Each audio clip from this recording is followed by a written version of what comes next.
transformative technologies in life sciences. So if we could please have on the stage Mr. Junaid Bajwa, who's the senior partner and head of UK at Flagship Pioneering, and who will talk to us about the transformative powers of technology in the life science sector, with Charlotte G, who is the news editor at MIT Technology Review.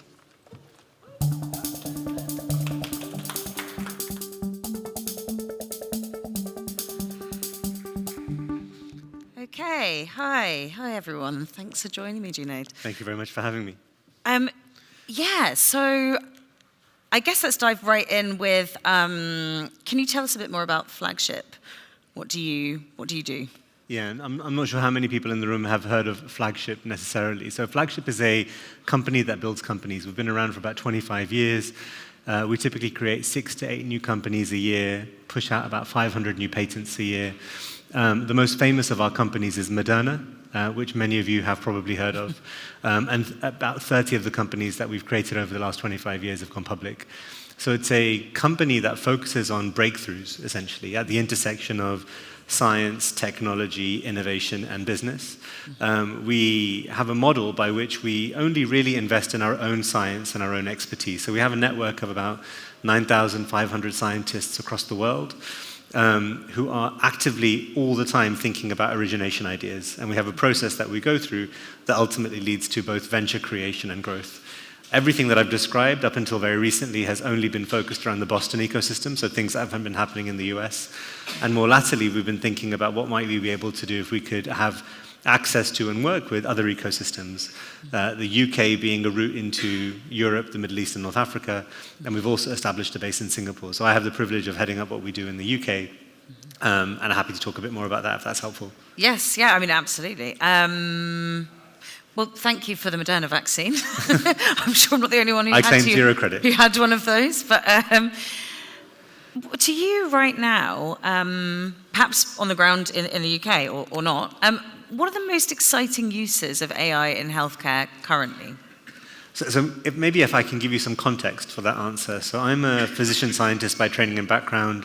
I continue to practice some of my time within the National Health Service in the UK. And I do that for 2 reasons. I do that because I wish to stay grounded. I hear about incredible innovation Monday to Thursday, the what-if potentials of what could happen, but it doesn't get to my patients when I'm in clinic. And so there is a delta between that. And secondarily, I'm an only child from an Asian family, and I want to make my mum proud. And so actually being a doctor, allowing her to say that her son's a doctor is very, very important to me. Yep. And if you think about actually where we are, both globally, but in Europe and in the UK, we have an aging population with increasing complex needs. We have rising demands and expectations. Each of us, I think, if we're unwell, we wish to see a doctor or a specialist now. We don't wish to wait a week, 2 weeks, 3 weeks for a scan. So we have rising expectations, but we have a huge shortage in terms of a workforce crisis. So the World Health Organization, pre-pandemic, suggested that we would have a shortage of somewhere between 13 to 14 million healthcare professionals on the planet by 2030. So within the next 5 years, we'll have 14 million less doctors, nurses, and pharmacists on the planet than what society will need.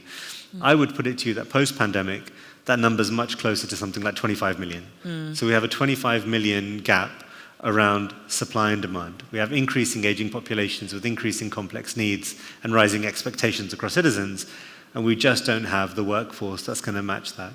So in that context, what's the broadest innovation potential that we all need, because we're all going to get older, we're all going to have healthcare needs. What do we all collectively need to do in this space? And where can technology play a role? And clearly, where can't it play a role as well? So if you apply that now and you see all this incredible innovation that's coming out with large language models, frontier models, AI, you begin to unlock some imagination and creative potential around what could happen. But we also have to be very sensitive that healthcare isn't like other industries. You can't really risk mistakes. And so actually there's a lot of things that we're doing now which will be the boring mundane. Low risk, low complexity workloads, things that allow us to gain experience and muscle with some of these AI tools. And over time, we can project what they might be doing in the future. So I think what we'll begin to see, and I'm sure you're seeing it here as well as what we're seeing in the UK and in the US, applications on the delivery side of healthcare, but perhaps on the business side of healthcare, the HR, the marketing, the legal side, and research and experimentation, saying how do you begin to regulate these in the future? Happy to go into some of those in some detail if that's helpful. Yeah, definitely. And it's really useful to get the context about, like you say, the mismatch in supply and demand. I mean, the new-ish government in the UK has a big belief that technology is going to save the NHS. What do you make of that view? I mean, you do see this with politicians around the world sort of appealing to, well, technology is going to sort that out. Is it? Can it? Yeah, no, it's a great question. For additional context, so I joined Flagship back in September. Prior to Flagship, I was at Microsoft Research for 5 years, and prior to that, worked in life sciences. And I spent the last 25 years across payer, provider, regulatory, and life sciences. And wouldn't it be wonderful if we had a magic bullet for everything, especially around the healthcare challenges? And I don't think that's necessarily true. Technology has a role to play, but I reflect again at the pandemic that it took a pandemic for us to adopt video consultations, certainly in the UK, as a mode by which we could have conversations. But that technology had been around for 10 years. So I don't think it's a technology issue, I think it's an adoption issue. And what's the readiness and what's the investment that we put in to enable these technologies? And for AI, you need at least 3 things to be true. You need access to data, be it big or small. You need domain expertise, and you need computing power. Yeah. Computing power means investing in the cloud, investing in infrastructure, which is something that organizations have not yet done, but we're jumping to the solution, which is AI. I think we need to think about it in the main and say, if we're going to do it properly, how do we think about infrastructure investment that allows us to unlock the potential for the data that we have, that allows us to apply human creativity and domain expertise to unlock the potential. So I think it's a possibility. Research organizations and hospitals will probably lead the way. Yeah. And then over time, it will disseminate to others. But the beauty of these technologies is that everybody can access them. So I'm sure many people in this room are using one or a combination of ChatGPT, Gemini, Claude, Copilot in their day-to-day work. And increasingly, our hotel bookings, our retail experiences, our restaurant bookings will be manifested by those experiences. It will take time for healthcare to catch up, but healthcare should build its muscle in non-patient-facing activities to then deliver the patient-facing benefits for the future. Yeah, and I mean, the data point that you mentioned is a really, really crucial one, because obviously, you know, the NHS is an absolute mess from a data perspective.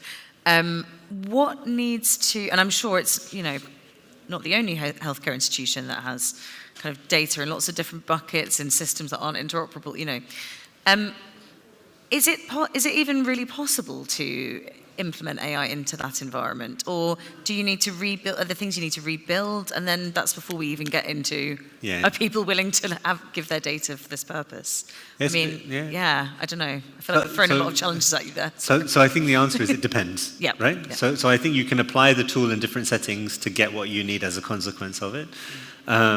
But you are absolutely right. A lot of the data sits in lots of silos. I almost think about it as an archipelago of islands that have no bridges in between. But actually, there is still benefit that can be captured. So you take things such as radiotherapy, imaging, as an example. So what happens in radiology, and what you think about the application of a tool such as AI. What could it really do? So people often jump to automated reporting. But maybe there are other steps to go through to prove that first. So AI should be, in healthcare, I believe, implemented if it is trusted, if it is reliable, and then there's a human in the loop. So you have to pass the test of trust, pass the test of reliability, and ensure that there's a human in the loop. Certainly as system stands today. And if you take images, we may be in a position to look at many images and do some really good work. So there's really good research that suggests that through open source AI technology, there's a process called radiotherapy planning that you need to do for prostate cancer that can typically take a consultant oncologist, a cancer specialist, anywhere between 30 minutes to 3 hours to look through every slice of a CT scan, delineate tumor versus non-tumor, for you to then have a planning dose of radiotherapy at the end of that. So maybe if it's 3 hours, it's 6 patients a day, right? That can have planning. With an AI partner, we've demonstrated when I was at Microsoft that you can shrink that process down to 13 minutes.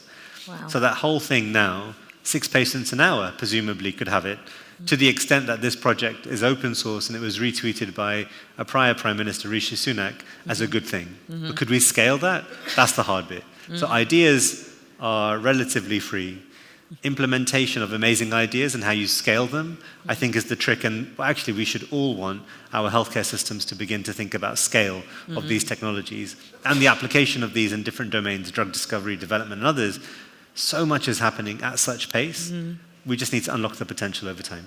Definitely. And you sort of think about the development, the sort of like the technology overhang, all the AI that's already been developed and that's yet to kind of come through into the systems. It's quite exciting. I mean, I saw the other day, I was reading about a system for flagging risk around pancreatic cancer. So obviously early detection's very, very important. And that was incredible. So you do see these use cases. I mean, how excited do you get by the potential? What are the examples that really kind of get you feeling most hopeful? I think I'm on a roller coaster. So sometimes I do a loop-de-loop, and sometimes I'm on a high. And then I get really depressed because we don't deploy these things. But my first experience of some of these more modern age magical tools was nothing to do with healthcare. So back in 2022, when it was everybody having access to ChatGPT, we had access to a demo version of it that we were playing with. And I remember my son, who was 10 at the time, came home from school. He had to do a homework project on what is the microclimate of the car park versus the playground versus the field of his school. And like being a good dad, historically I would have gone to search engine of choice, Google, tried to look up what a microclimate is, try and understand what the differences are. But instead I thought, could I cheat? And so I put in the prompt, which was, write me a 300-word essay on the microclimate of a school in northwest London, comparing field, tarmac, and playground, break it down into introduction, methodology, and conclusion, but put it in the voice of a 10-year-old. And so then actually what it came up with was actually something that I could understand. I never gave it to my son, but I could explain it back to him in words and terms that he could understand. So that cognitive amplification that I suddenly had, that allowed me to be a bit more sensitive and a bit more congruent, and also saved a bunch of time, made me think, well, actually, what else could you do? At the same time as thinking about that, you look at health literacy, and when you're having conversations, whenever any of us are having conversations with our physicians, would you have any idea of what the average health literacy is of somebody in the UK? Charlotte, any idea? So what's the average reading age and health literacy when you're coming to see a physician? Oh, God, I don't know. I honestly have no idea. I know that I should try to guess, but I have no idea. Tell me. So people often assume it's that of a reading age of somebody that can read the New York Times or the Guardian newspaper, so a 30-year-old. It's actually 9 years old. Right, okay. So then we wonder when doctors are communicating to patients, they're assuming that there's a reading age and an understanding of somebody who's 30, who's gone to university, who's gone to college. Many people that we speak to haven't had those life experiences. So actually, how much do we do to explain it to them on their terms at that 9-year-old scale? And we don't. These technologies could easily be applied to think about what you do for health literacy. So all the gobbledygook that comes out of risk pamphlets on paracetamol or ibuprofen or everything else that we do around patient risk is so important, but it needs to be communicated in effective ways for patients. These tools are magical at that. Not only are they magical at that, but actually now I use them for everything. I use them to draft my emails, my LinkedIn posts, my tweets, preparing for talks like this and thinking about actually what are the things I'm going to be speaking about.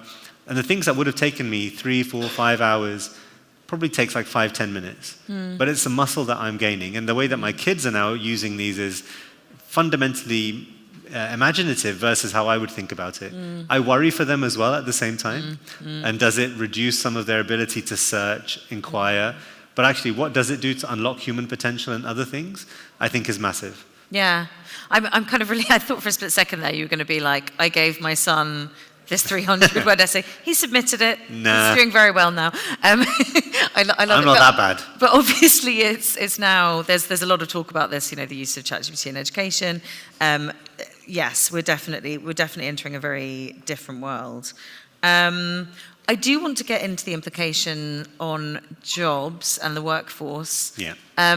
But I wonder if so I remember you mentioned to me that your CEO has this idea called polyintelligence, which is kind of a combination of like human, artificial, and nature's intelligence. Yeah. Can you tell us a bit more about what that means and what the applications of it are? Yeah, no, happy to. So I think if we think about what AI is today, what it's becoming and what it could become, almost imagine a bit of a today, tomorrow, and the day after tomorrow, if you will. I think where we've been and where we are today is that these tools have the ability to review and reflect information back to you. Increasingly, we're moving to a position where they'll be able to reason and be able to organize what you do. So reasoning through agentic applications and then organize what you do through other agents. And do we move to a world where they'll be able to reason, adapt, and respond? And if you take that, that's almost a bit of an evolutionary path in terms of what we're seeing. What if you could begin to combine the powers of human imagination and creativity to nature's evolutionary brilliance, to the scale of machine intelligence? And if you take that, where does that lead you? So at Flagship, we're applying many of these tools both in our day-to-day workflows, but then also thinking about how do you think about the future scientific potentials and the scientific pursuits that we need to have. How do we unlock the fundamentals of biology to address the needs and the challenges of the future? Do we get better at understanding biology because of better AI-driven diagnostics and instrumentation? Do we therefore then develop better precision diagnostics because we fundamentally understand the biology better? And could you almost then preempt and prevent diseases in the future? So it begins to unlock the potential. So this notion of polyintelligence is this marriage of human potential, biological evolutionary scale, and machine intelligence scale together to imagine what you could begin to harness for the future of the world. Yeah, it's an exciting vision. I mean, it's interesting because this week everyone is, I mean, there's always cycles within AI of people go, oh, AGI is coming. Apparently it's coming in 2 years. I don't know. Does it even really matter? I mean, because no one really even knows what that means, particularly. But, of course, people are worried. And, you know, we are seeing some of these capabilities, the sort of new reasoning models, like you say, that are coming out are very, very impressive. Do you think there are areas that are going to be particularly vulnerable to seeing jobs disrupted, maybe even eliminated in the next, let's say, 3 to 5 years in healthcare? What would you be where would you be retraining out of, I guess, is what I'm really asking you. So I think there are, I mean, where we're delivering AI or intend to deliver AI is going to be in boring, mundane, automated tasks in healthcare as it stands today. I think there is people who worry about the implications of AI in the radiology workforce, in the pathology workforce. I don't have any stats to suggest that the training numbers are going down in any way, shape, or form. But I do know that the demand is going up. So the number of people having imaging is only going in one direction, and we don't have enough of a workforce to review them at the scale that is needed. So is there a world in which people who are using these technologies are more equipped to deal with the challenges of tomorrow in a safer, more effective way? I hope that's true. I'm not too concerned yet about the job losses in highly technical areas, because I still think that these machines are not going to be replacing, they're only going to be augmenting. It takes a lot to think about what the risk is that a medical professional takes on, that intuition, that experience, some levels of common sense. I don't see these machines being able to do that yet. So when I was at Microsoft, the exam question that I focused on, which is again something I take into Flagship, is how do you transform the practice of medicine with trusted, reliable, human-centered AI? So it's not AI for AI's sake. It has to pass the test of trust, it has to pass the test of reliability, and it has to have a human in the loop, because there are certain risks that only we can take on behalf of others, and these machines are not capable of doing that at this stage, and I don't think for the foreseeable future we'll be able to do that. Are there issues within AI? Because, of course, there's a lot of hype, but then also there are a lot of examples of things going wrong. Are there things that you think need to be fixed or reduced in AI development for it to really actually make a big difference? Or do you think it's do you think it's there now Or do you think that there's more development needed to fix some of the issues? So some stuff is there now, and then some stuff needs fixing. So AI as it stands today, I think the hard bit is how do you implement it? So anybody who's implementing AI in your organization, be that in any industry that you might be in, I think should adopt principles around what's known as responsible AI, or responsible, equitable, ethical AI, if you will. So you have to start with a bedrock of accountability and transparency, and you must start to then think about factors such as fairness in the data that you have. So I remember when I used to work full-time in the NHS and I was a payer, I would have people come and try and sell me AI tools. And my third question often to them was, it's wonderful, the tool's amazing. How much of your data was built on people that look like me? I'm a 6'4" Southeast Asian guy from Northwest London.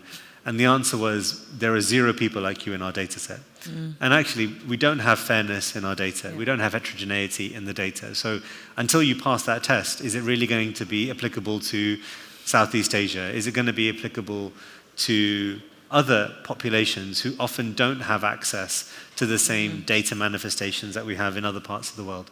So we need to have much more heterogeneity. And then how you implement it has to be done in a secure setting with privacy-preserving manners. So if we do things in the right way, and then when we identify risk, mitigate that risk, measure it, and evaluate the performance of these things, I think we do it the right way. If you just implement for the sake of it, and you remove the guardrails, I think there's a potential for danger there, and there is potential for unintended consequences. Yeah, and I mean, there are... And it's a very difficult problem to fix, because obviously the bias is embedded so deeply into the training data that, you know, you can do like little bits of fine tuning, but it's very, very deeply embedded. So I don't know, maybe some things need to be worked on from scratch for that to work. But then that kind of gets to the question about people's data. I mean, do you think can we implement without using confidential health data, or do you think that is going to be necessary to unlock the various potential things we're talking about? So I think it depends on the use case that we're going for, and if it's a research use case or if it's direct care. So I think your data for your care, you have to have consent, right? If somebody is going to be applying an AI tool to anything related to you, you should know that an AI has been involved. So if there's somebody who, so say you have a chest x-ray, you should know whether AI has been involved in the reporting of that chest x-ray. That goes on the transparency and accountability bucket. If you should have a role and a view around whether you wish for your data to be used in any further training data. If you don't give consent to that, that data shouldn't be used for other purposes.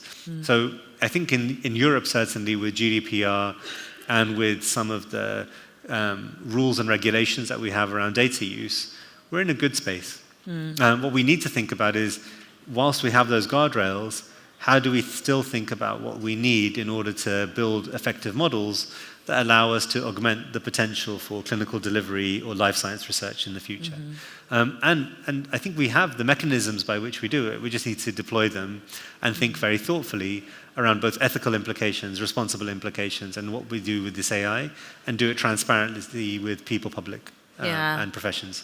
And I'm sure that there are, you know, people who've worked on health data projects in the UK that have collapsed, that we should probably be consulted to see how do you avoid that happening with this.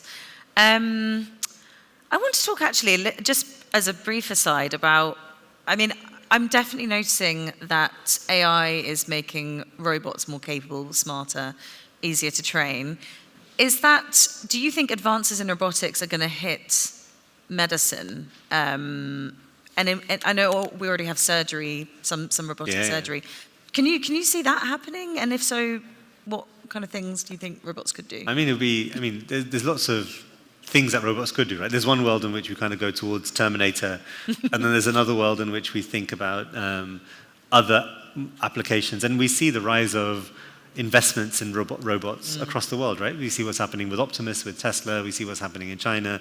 We see what's happening with a range of other companies who are investing. So there is this world where many of these technologies are almost becoming converging. From a healthcare perspective, simple things is probably where I would start again. So what happens when you get a blood test drawn? The process for that to then give you the results requires a lot of human pipetting and human-in-the-loop actions. How much of that could just be replaced by robots? I think huge amounts in terms of lab automation, robotic automation. We then kind of go to an extreme around what might that mean for robot-driven surgery. Again, I think it will remain human-in-the-loop, but maybe there are certain things that the robots with the AI can almost force majeure to allow that person to be safer in what they do. But before we get there, will we have autonomous drivers, autonomous cars? What will we have? I was in San Francisco back in January, and I don't know if people have had a chance to drive in a Waymo before, but it was both freaky and cool at the same time. So fully autonomous drivers driving around the streets of San Francisco, cheaper than an Uber. You book the car, it comes in, there's no driver, it drops you at your destination. Did you say hello to it when you got it? I just took a selfie and a video and shared it with my family, who were totally freaked out at the same thing. But I took, I think, 15 Waymos after that point in a 3-week, in a 1-week period, sorry. So I can see it emerging. I think we should be cautious around healthcare applications, but also not fear them and embrace them and think about the real world applications and what would need to be true for us to think about what might this mean for low middle income countries, other parts of the world that don't necessarily have first world healthcare systems. How can you leverage these technologies to democratize and improve healthcare globally? Yeah, I mean, I think also a lot of it comes down to obviously trust on the part of people. You can see that it would only take one, big error, big catastrophe for people to say, right, we don't trust this. This is really bad. And that's why I know that you're interested in how we kind of regulate this space. What regulations do we need for AI to achieve its potential within healthcare? So I think most regulators in the world kind of sit on two principles, right? So one is regulation is all about patient safety. So we should want regulation because it allows us to stay safe as patients in an increasingly complex world and in a world where increasingly precision medicines will manifest themselves. And the medicines that might be right for me and my genotype and phenotype may not be right for you, Charlotte, for example. But we need to understand what that means. And then if you make a claim, you have to be able to back up that claim. The hard thing with AI is, at what point do you regulate it? Do you regulate the model and the algorithm, which is increasingly hard? But more often than not, you'll be regulating it at the application layer. And you have to build up a real-world data set to say what is happening in that side. So again, this is where I think the research hospitals and research organizations that are pushing the boundaries will adopt this and ensure that we think about safe procedures that we need to embed in our organizations to adopt these tools. And over time, then think about what that might mean for others. Increasingly, we also should have harmonization of regulation. So whatever happens in the UK should at least be in line with what's happening with EMA in Europe, hopefully in line with Canada and hopefully in line with the US. And there should be a level of harmonization because these tools don't manifest in any boundaries. They are globally relevant. And we need to think about harmonization so that the world can benefit from these emerging tools. So I don't believe in dysregulation. I believe in appropriate regulation, but with safety in mind. Yeah. I mean, that's quite the challenge because, basically the Americans just came to Europe, told them to not regulate AI, and they went, oh, okay, maybe. So, it's like whether we're going to be able to get regulations is one thing, and then, agreement across all these different places it's very difficult. I don't know who could do that, but good luck to them. I think the first problem is actually just educating policymakers. Yeah. Because I suspect that, I don't know what experience you've had with that, but I think it's policymakers and the public. Right. So increasingly, we're all using these tools all the time. Do we understand in our own use cases what the benefits and the limitations are? So I have a good instinct now what I go to Copilot for and what I don't, what I go to Claude for, what I don't, what I go to OpenAI for, what I don't. And it's interesting, you end up having an intuitive sense as to what's happening. So I think there is a level of us all using these tools and understanding what the benefits are, what the limitations are, and not giving up too much control. And if we understand it, I think we can signal to our policymakers what the needs are, and hopefully we have other people who are responsible in terms of regulation, not creating regulations in a vacuum, but bringing these multinationals to the table to highlight not just what's happening today, but what's going to happen tomorrow. Every 2 or 3 weeks, there's a brand new set of breakthroughs, right? So Google, a couple of weeks back, had an AI co-scientist, people that have been working on research for 10 years. Some of this research was essentially created overnight by the same tool. 10 years worth of work by a human overnight for an AI. Yeah. What does that mean for the future of research? There was a skin analytics product to do skin lesion dermoscopy, regulated recently, that allows you to think about how you could identify cancer versus non-cancer on an AI imaging tool, retinopathy screening. So lots of these things are already happening. How do we actually share that knowledge, scale it up, so that public good and benefit is actually the core and focus of what we need? Yeah, that's interesting. And again, that sort of sets off the like job insecurity thing inside when I think about that slightly. I wonder if you could talk a little bit about kind of where you see this going next. We've talked a little bit about robots. You've mentioned agents. Is that going to play? I mean, agent development is all fairly early. We're seeing like some of the initial ones coming out. But can you see that playing a role in healthcare or in life sciences generally? What role do you think that agents could play? I think we've spoken historically about automation in healthcare. This makes it real. So what if I could deploy an agent to run some tasks for me in the background that would just free up the capacity of administrative burden that we would have? I could totally see that happening. Microsoft this week released something called, I think, Dragon Copilot, which will embed some of that into the workflow of what that might mean in a clinical setting of when you and I are having a conversation as patient-doctor, what might that mean as an ambient listening tool so I don't have to type? What does that mean to how I might correct that afterwards? And then leads to investigations and other utility moving forward. So I think I can totally see it happening. This year is the year of agents. I think last year was the year of other AI kind of reasoning. So we're moving from reasoning to reason, respond now. And it may become an organization layer of what we need to do across healthcare systems to really drive up the productivity over time. So I can see it happening, but it requires the investment and it requires a change in workflow so that we don't add this and then carry on doing what we've always done. Probably have to stop doing certain things, which is really hard, and then allow a new way of working to take place. Yeah, okay. I would love for us to get the ability for people to ask some questions. If you're up for that, Junaid, I think. Yeah, happy. I imagine that people will have a lot more interesting things to ask than some of the things I've got. In the meantime, I do have one final question, which I'm going to ask, and then see if I can figure out how to work the iPad. Yeah, sure. Are there any areas within healthcare that AI should never be involved in, ever?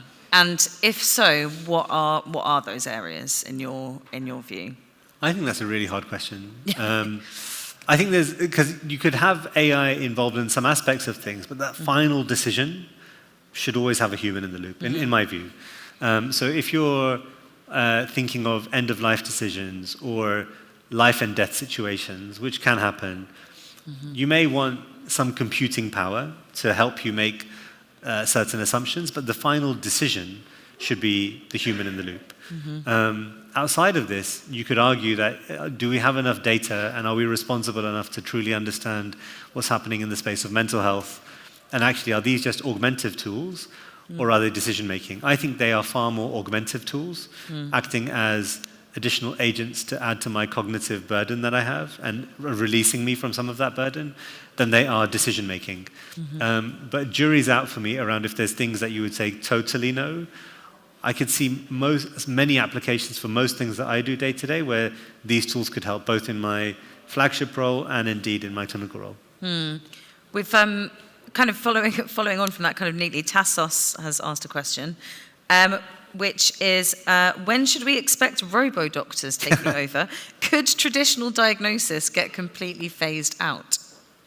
I think we're way away from robo-doctors.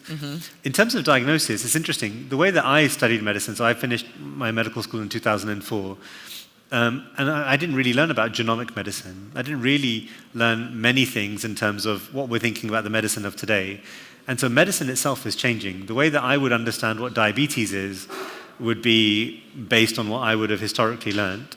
Medical knowledge is doubling every 73 days. There's a new research paper published every 30 seconds. How on earth can anybody keep up with that wealth of knowledge? And so our understanding of the cellular mechanism of disease and the biological basis of disease is changing.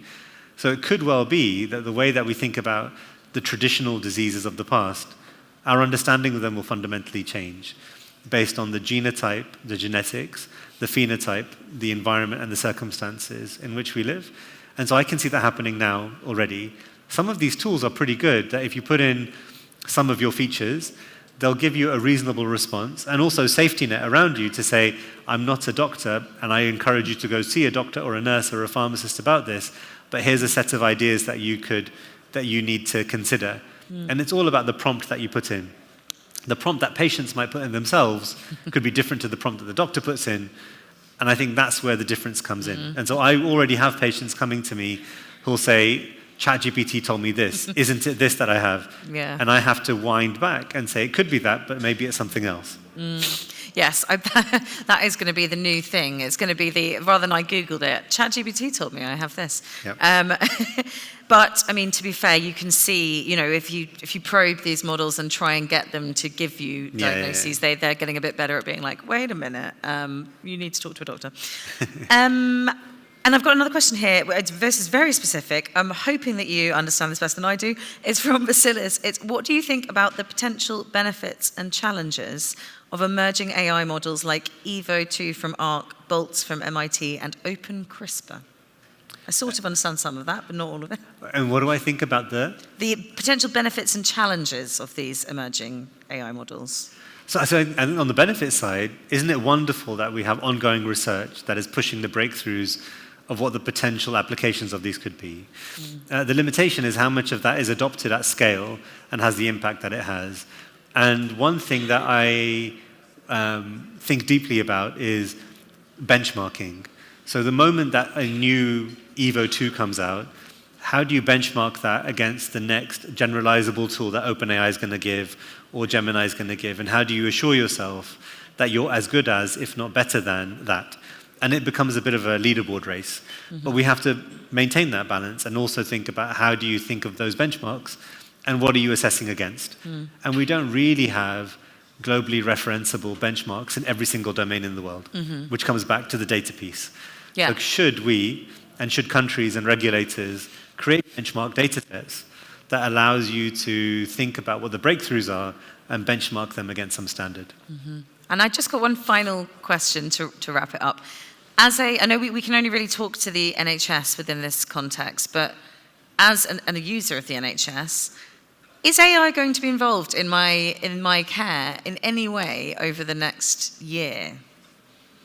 I'm not sure about over the next year, unless you're connected to a teaching hospital and in some form of a research program. Interesting. So we're looking. So the timescales are. I think, but you could be involved in the administrative side of your appointment booking, right? Yeah. Or how the communication that's coming back to you. Yeah. I think all of that is up for grabs, and all of that should be done because communication should be much more tailored to you. It should be much more sustainable and digitized if applicable to you. And could it speed up your ability to access on your terms when you need to? All of that in the background, I think there's a role to play. Yeah. On the patient-facing decision-making side, I don't think we're there yet. Yeah, so that's a really useful kind of way of thinking about it. Thank you so much. No, thank you. Thanks. Thank you very much. Thank you.